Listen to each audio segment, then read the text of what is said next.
Lynette Oxley here for SHAC Tactical TV. I'm speaking to Jane, not a real name, for the Gosa Girls on Fire 16 Days of Action for No Violence Against Women and Children. Welcome, Jane.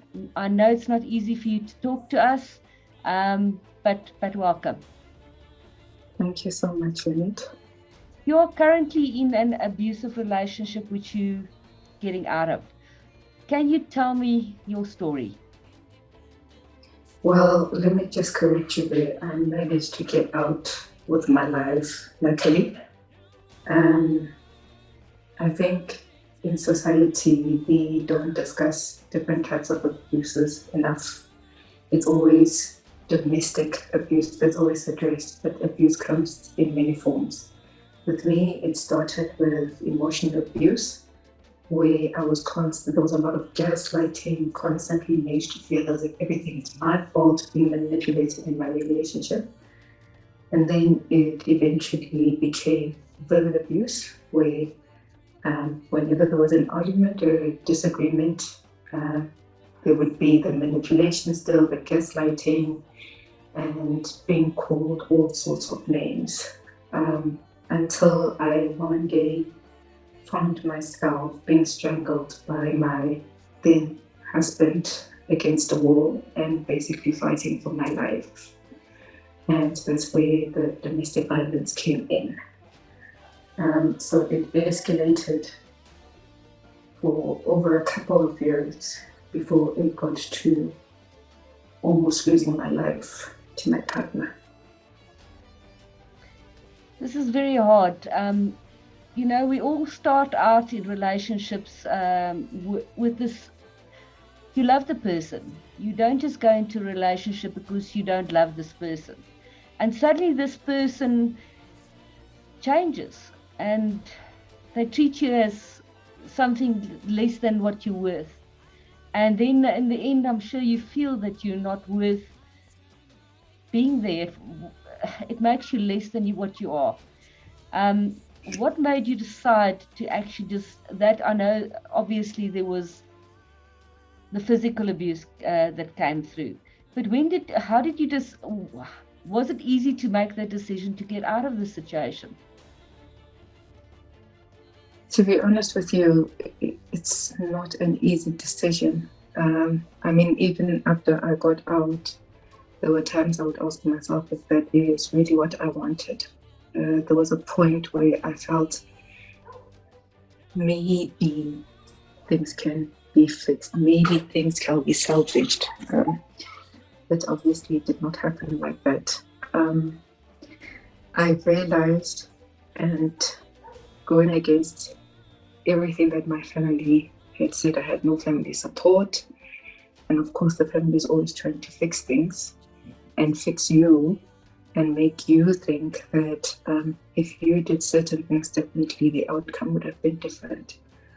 But I realized that I still needed to live not just for myself, but for my son. And that is what I reminded myself of, that I am also deserving of being on earth, of being alive. And learning that the way I am being treated shows me that this person does not respect me nor love me. And I have to say, for me, it was the biggest betrayal. I hear some women will say cheating is the biggest betrayal, but when the man who is supposed to be your protector is the one that is hurting you, for me, that was the biggest betrayal, because he did not think of our son at that point, and it was just about his anger and his rage. So I quickly realized that I almost lost my life, and there's a high chance that if I do not get out, it will actually happen. So it took a lot from me. It took a lot of going against everything that my family said, his family said, everybody said, and choosing myself and choosing to be alive for my son. You need to live for yourself, not for anybody else. And part of what we as Gosa Girls on Fire says is Nobody else is going to help you. You need to help yourself, and you are on the way there. So you are stronger than you actually think that you are. Did you get support anywhere else, or was it all by yourself? In the beginning, it was all by myself. I started looking for a flat while I was living in a marital home. I mean, I think I made a lot of decisions, and I even went as far as seeing a psychologist before going and making that decision, because I felt that I was drowning. Nobody was listening to me. Everybody was making it seem as if I'm overreacting. So I had nobody, honestly. It took a while for my family to come around and to actually offer me some assistance. And you can have friends, but it was during a very difficult, hard lockdown in South Africa and a difficult time for a lot of people. So I barely had any support. I left the house with my clothes, and I left everything in the house and just took a few items just to get me started off. But I've had to work my way through the situation myself over the past year and a half with no assistance until I think late last year. That's when my family started coming to the party and started being supportive. But it was a bit of a lonely road. But I tried to get myself mental assistance, because I think for me that was the most important, because I'd lost so much of myself in the relationship, in the marriage, and being a mother. I had lost so much of myself, and I needed myself at this point to get out of the situation, because like you said, nobody's going to do it for you. So you have to do it yourself. I'm glad you are getting the support now. Do you think, when did you know in your relationship that this man is not what he seemed when you got into the relationship with him? And do you think that hard lockdown changed things? Because I think it made things much harder for people that's never been in each other's spaces. It made it worse, or did it make it worse? So I think we always know the signs. We've always seen the signs. We just ignore the signs because we hope things will change, or that person will change, or if we act a certain way, that person will change, or love you more, or give you more attention. I think I did anything and everything under the sun to try and get his attention as much as possible. So the incidents happened before lockdown. But the lockdown was difficult because I had to be in the same space with this person that I could no longer stand and who I felt was a threat to my life.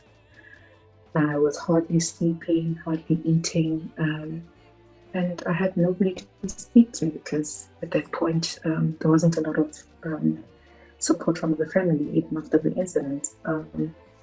So the lockdown was the most difficult part, because you have to see this person every day and live in the house with that same person, and there's no escaping. And I used that time to think hard and ask myself if that is the type of life I want to live.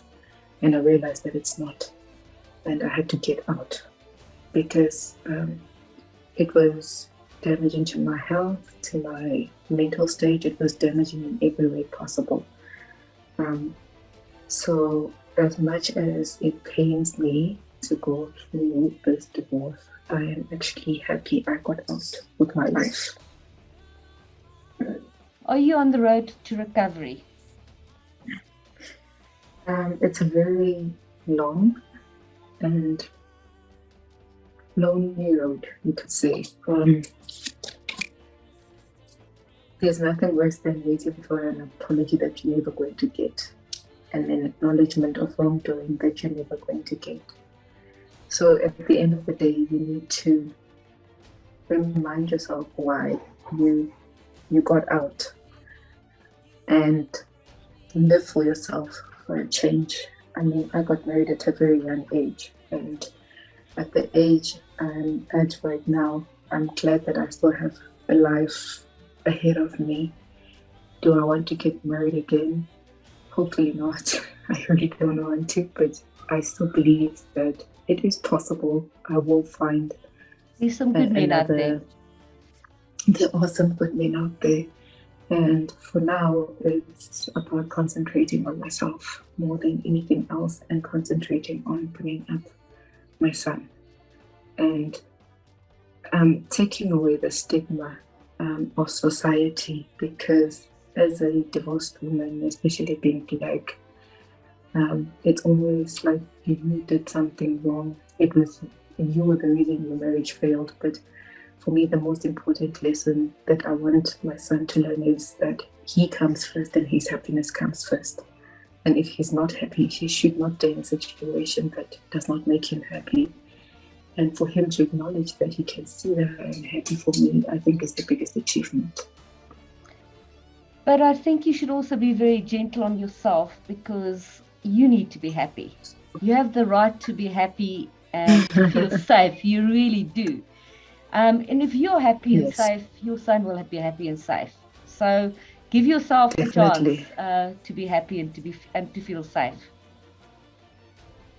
Definitely. Be gentle on yourself. I think for me, this is the biggest thing. This is the biggest justice I've given to myself. You know, getting out of a relationship like that, leaving a comfortable life, having my own house, having a dual income salary household, and now having to do everything myself.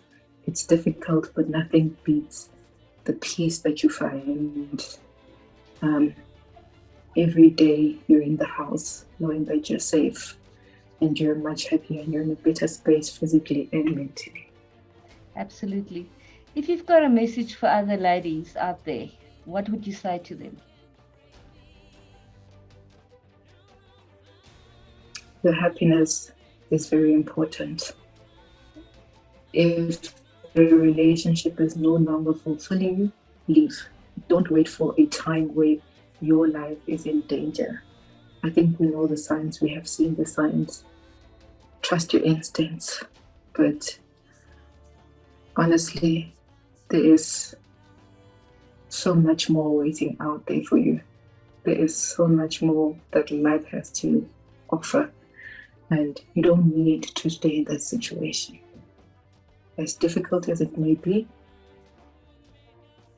you don't need to. You need to be happy. You are important. The world needs you. You deserve to take up space in this world. You need better. You need to be. You need better for yourself. You need to do better for yourself. You need to show up for yourself. Just want to say that Gosa Girls on Fire, we are very strong women and we're there for you. And hopefully we can invite you to one of our next functions. I will keep in touch, and the next one, hopefully you'll be there. And we've just lost contact. There we go. Sorry about that. Thank you. No problem. But hopefully you'll be there, and you can meet some other ladies. And we sisters that stand together. You know, we say that we're not victims, and we are every woman. So thank you very much for talking to me, and I can see it's very difficult for you. But this is a step towards being yourself, being a strong woman. You don't need to sit in the darkness and be ashamed. You did nothing wrong. No. So thank you very, very much for speaking to me. And I'm going to end off saying, Lynette Oxley here for SHAC Tactical TV. We are not victims. We are every woman. I'm a Gosa Girl on Fire.